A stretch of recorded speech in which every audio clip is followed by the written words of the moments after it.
So kumbaga, in ethics, there really is no wrong answer.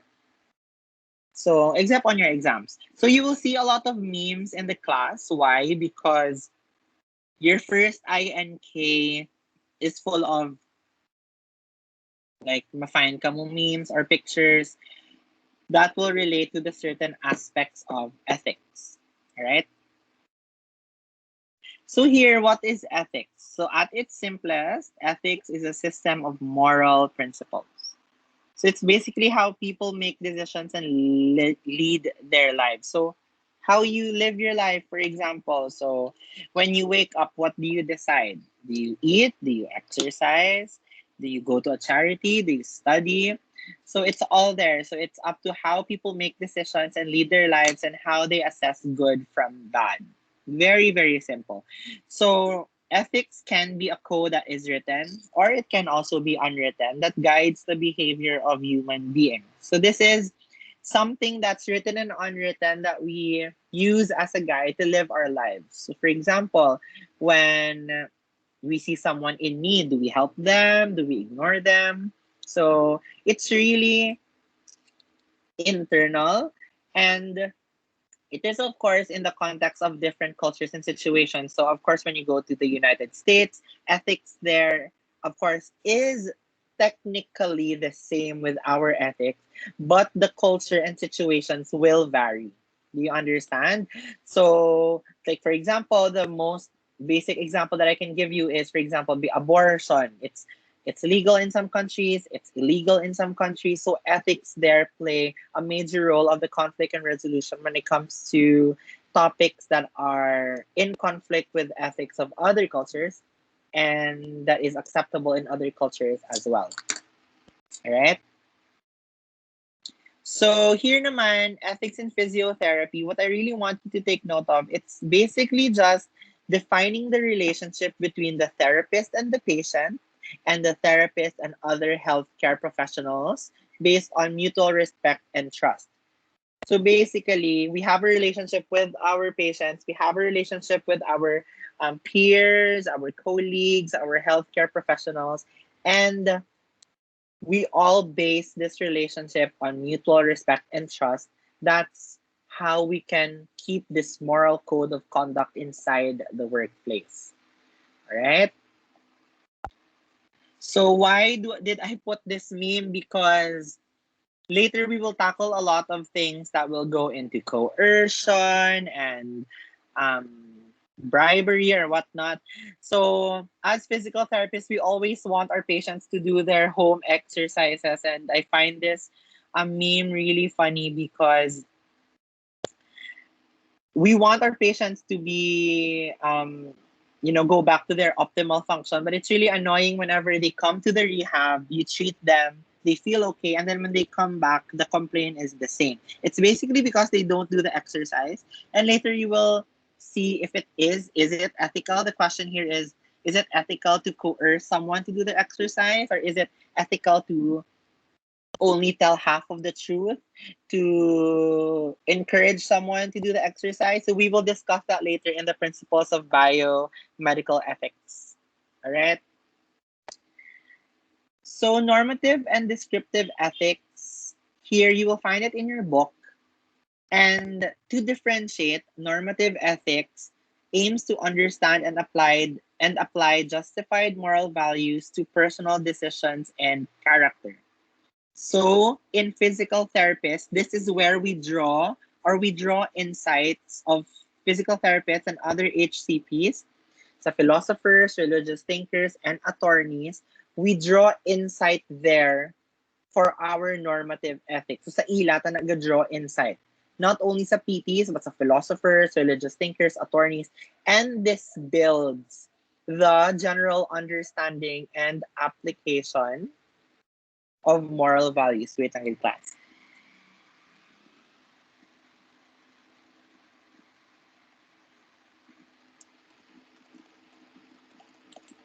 All right. Next is your descriptive ethics, and this refers to facts. Take note, this refers to facts about what people believe in moral matters and how people actually act regardless whether their beliefs and actions are justified. So it's basically the conduct of a physical therapist as an individual or group, the beliefs, the description and explanation of the origins and functions of the practices concerning morality in physical therapy. Alright? So si descriptive naman, take note, it refers to the facts about what people believe. So what you believe in moral matters and how you really actually act. Si normative naman niya, it's really based on the understanding and the application of justified moral values. Ang gina-follow, tagid bala. Si descriptive, yeah, how you act regardless of your beliefs and actions, if they are justified or not. Clear?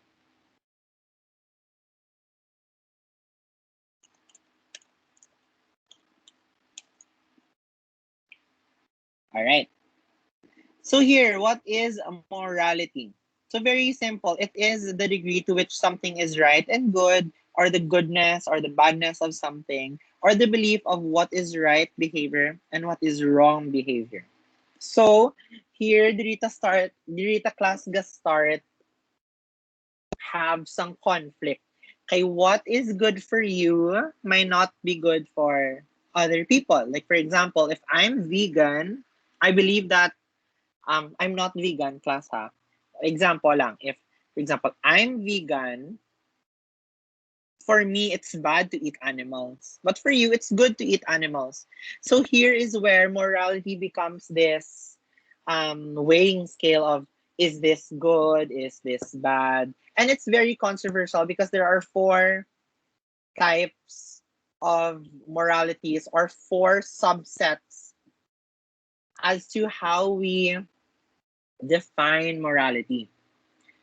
So the first one is ethical relativism. So it's simply obeying the law and other dominant customs.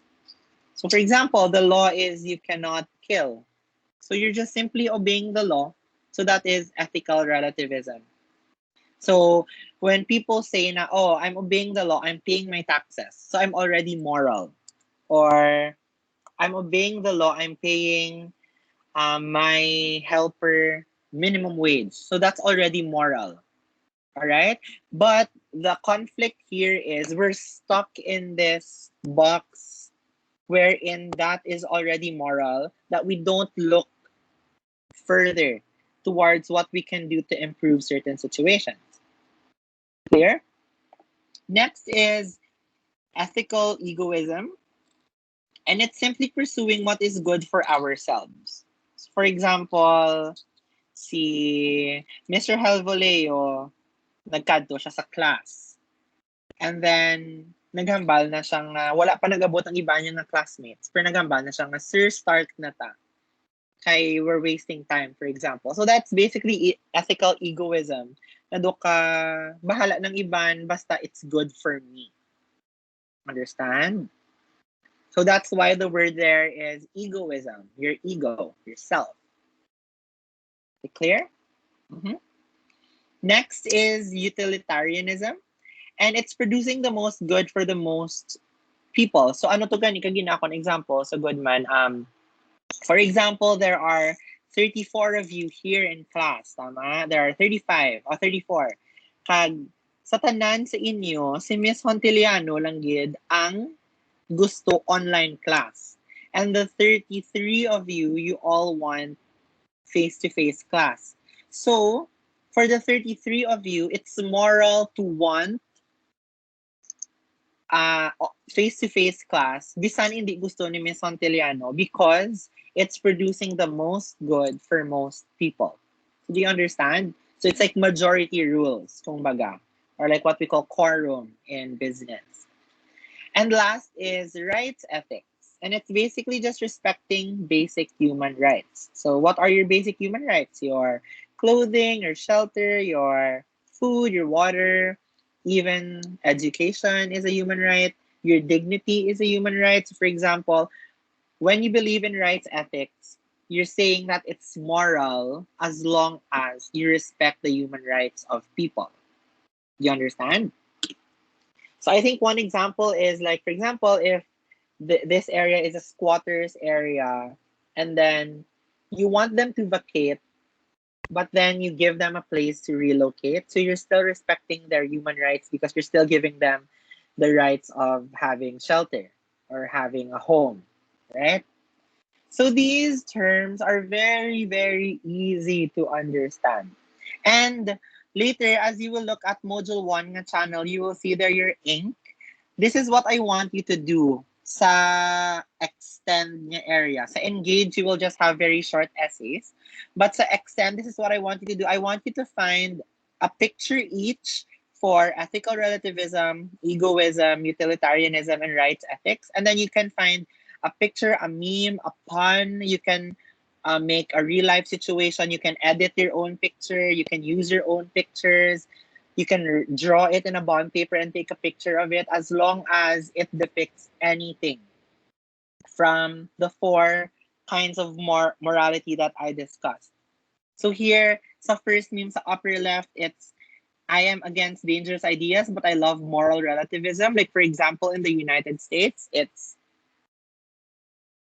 hindi ka be, you're against guns, owning guns. You're against that because it's dangerous. But you like ethical relativism, like following the law. So do you see the conflict there, right? So lower left nyo, and now I'll do what's best for me. It's like a quote, and it's quoting ethical egoism. Because whatever it is that I'm doing, I have to make sure that it's the best for me. Next is person with healthy organs existing. Like, for example, I'm a person with healthy organs. I exist. And utilitarians want me to die because wala sila yung healthy organs. Because they want the good for everyone, for most people. So, for example, if most people have bad organs, they want to kill off those na may good organs. Do you see like the what I'm trying to say sa utilitarianism? And sa left here, if rights create injustices, so does that make them wrong? So confuse ang dinosaur. Okay, like for example, in some countries, it's their right to do abortion. In some countries, it's not their right. So for some people, it's injustice if you abort. So is that a wrong? Do you understand? So it doesn't have to be funny. It can be corny. It can be weird. It can be anything. But yeah, just take a look at Module 1 channel and it's all there. All right. You can make it into a collage or basta just put it all in a Word document and upload it in the assignments tab. Clear? All right. So we have 15 minutes left, and it's, I think, enough time to discuss your principles of biomedical ethics. So we have 7 of these. And then the first one is autonomy. So it's the capacity to be one's own person. So what movie is this? My Sister's Keeper. You know that movie where they made a child use siya as a like person to donate organ to her sister nga may cancer. So this is where autonomy can play. Like if the person says no or the person says I don't want that, you cannot manipulate the person. Like for example, the person has herniated nucleus pulposus and then nga acute lang, like very very small bulbs. And then ang imo nga advice traction. But the person is claustrophobic, so the person doesn't want to do traction. So that's their autonomy. They can decide for themselves, and they can choose from the resources that's presented to them, basically. So you cannot manipulate or dictate. Like for example, you cannot say, "Ma'am, if you don't do traction, you will die." Like that. So ma-manipulate. Saka oh my goodness, mapatay ko if hindi ko mag-traction. So mapatraction na lang ko. You understand? So the person should have autonomy. And ethical autonomy is being able to make your own decision. And psychological autonomy is the competency to make one's own decision. So, di ba, class, there are other people who cannot make their own decision anymore, like schizophrenic or dementia patients or even late-stage Parkinson's. They all have this unstable ng psyche. So that's why the in psychological autonomy, you have to make sure that the patient is competent to make his or own decision. So that's why may mga psych eval and so on and so forth. All right. Next is informed consent, and I don't have to explain this so much further. It's basically asking for consent. Everything you do, you have to ask for consent, right? Di ba gin-train gid ka mo sa sugod pa lang, sa taking of vital, sa draping, sa tanan-tanan ng mga basic procedures, you always have to ask, can I expose your shoulder area? Can I expose your butt area? Can I touch your, for example, near the groin area? You always have to ask. And there are conditions for informed consent, your information, your voluntariness, and competence. So you always have, for information, you always have to give the relevant information to the patient. Everything. You have to present all of the treatment options. So for example, sa herniated nucleus pulposus, itong a case earlier. Yes, the best is, for example, traction. But if the patient doesn't want, present the modalities for pain. If the patient doesn't want modalities for pain, maybe present manual exercise. So you're giving the patient a wide array of choices para ma-practice again ang iyong autonomy. So there, gasulod si voluntariness. Hindi nyo sila pwede ma-manipulate. And for competence, the patient must be rational and competent, going back to psychological autonomy. All right? Clear? Next is veracity. So it's basically just telling the truth, being honest. For example, where is the conflict with ethics with veracity? It's usually in research when there's like a placebo trial and a real trial. And if you're under placebo, they're technically lying that you're having something that's effective, but it's really not. But again, veracity is applied to all information rather than only in information about healthcare procedures. So you have to be honest in all aspects of the treatment process. You have to say that the hot pack is hot. Like for example, kay natakan ka naging mga bata nga patient mamang ko, is the hot pack hot? Baka, no, the warm lang. Pagtandog ya, init-init gali. You understand? So you just really have to be transparent. You have to be well blunt, for example, and just tell the whole truth of the treatment process. Don't make them hope na it's going to be an easy process, for example, or it's going to be a short process if it's like a very, very lengthy process. Like, anong laba ng mga like, for example, facial ES. It's going to be very long. So you have to tell the truth. Ma'am, that is going to take very long. So you have to be patient. All right? Next is confidentiality, and this is very self-explanatory. It's under HIPAA, and it's mandating the privacy and confidentiality of medical records.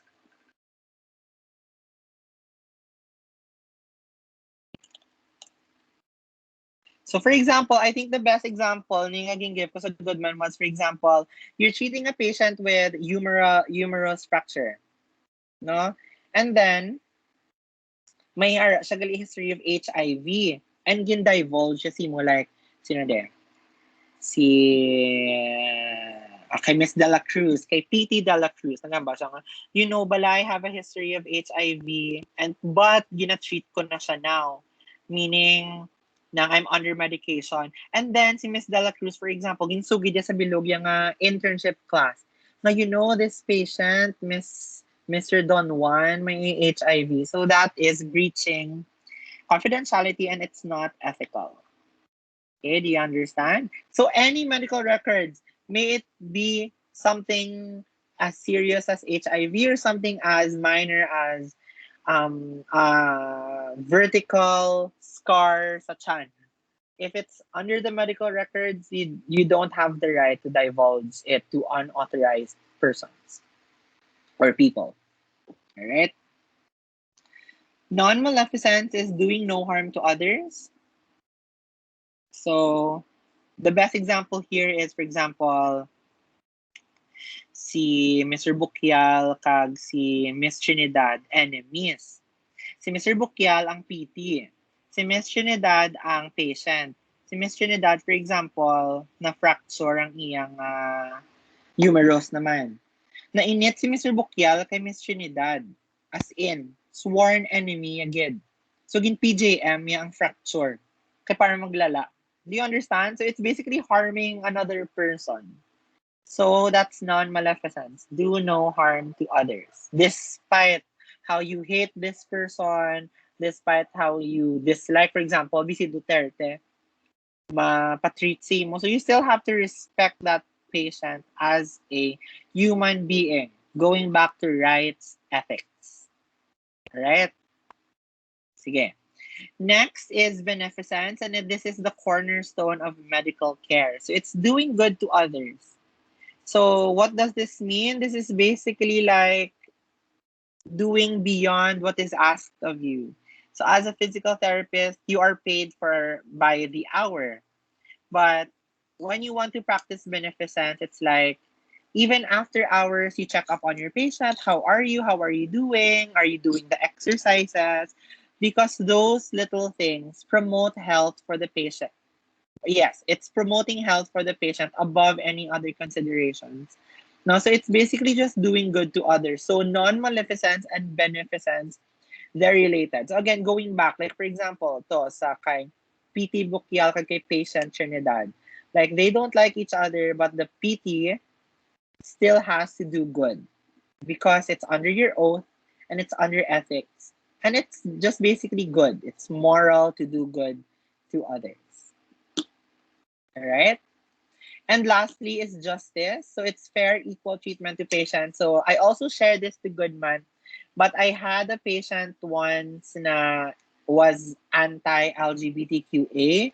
So it's not aligned with my values, right? So wala ko ga-agree siya nga opinions, but ipaano mo lang, like, since gastorya to si patient about being anti-LGBTQIA, just listen. You just listen and then you just nod or you give an affirmation that you're listening, but you don't disrespect the patient. So again, it's fair and equal treatment. Like for example, na init-init ka to sa patient gin kuryente mo siya with the TENS or the ES, kaya nga anti-LGBTQ ka, for example. So that's not it. It's unethical. So you have to treat the patient not just regardless of the age, gender, and ethnicity, but also the patient's religious views, political views, views in general as a person. Like there are patients that don't like female therapists or male therapists, or there are patients that want an older therapist, a more experienced therapist. So just treat them accordingly. When you try to embody the 7 principles of biomedical ethics, it gives you this opportunity to pause and to think about what you do before you take action. No, so it's just being really respectful. Again, going back to rights ethics, it's respecting the basic human rights of the individual. All right. So I think this is the last slide of the day. So this is basically module 1, and for prelims, it's module 1 and module 2 lang. So module 2 is a lot longer. Okay, it has like 6 lessons there. And module 1 has 3 lessons. So yeah, just expect that. And all right, this class is recorded. So to those nga do like nagka internet problems, like for example, be sa case ni Ms. Onyego Kagina, just rest assured na the classes will be recorded and you will be able to view it here naman sa team. So it's in your discretion. All right. So again, please be reminded to check module 1, and I posted your ink module 1 lesson 1 there. And basically sa Engage, I asked lang ano ang physical therapy ethics and a Venn diagram of normative and descriptive ethics. Then sa Extend naman, here it's to find or create one picture for each depicting the 4 kinds of morality. So this is what I'm going to do always, class. I'm going to post the ink sa module 1 and the additional notes here. Like for example, the PowerPoint.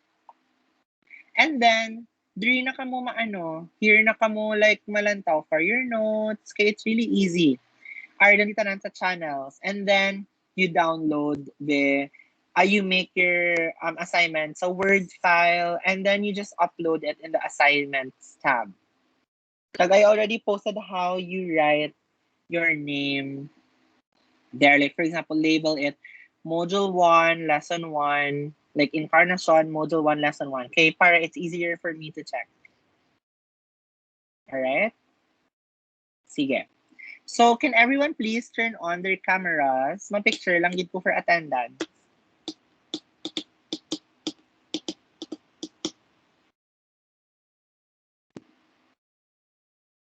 Hello, Miss Mendoza.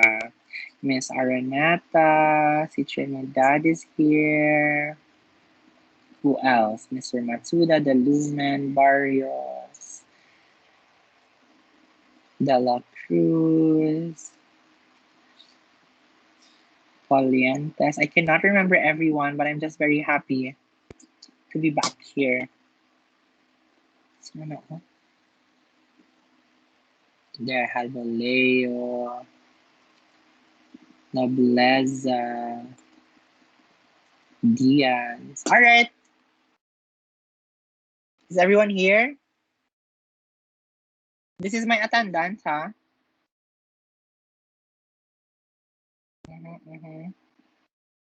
Mr. Saloman din nga garisan ka. Sige, everyone, smile. All right. So again, the class is recorded. It's here. And then I'll see you all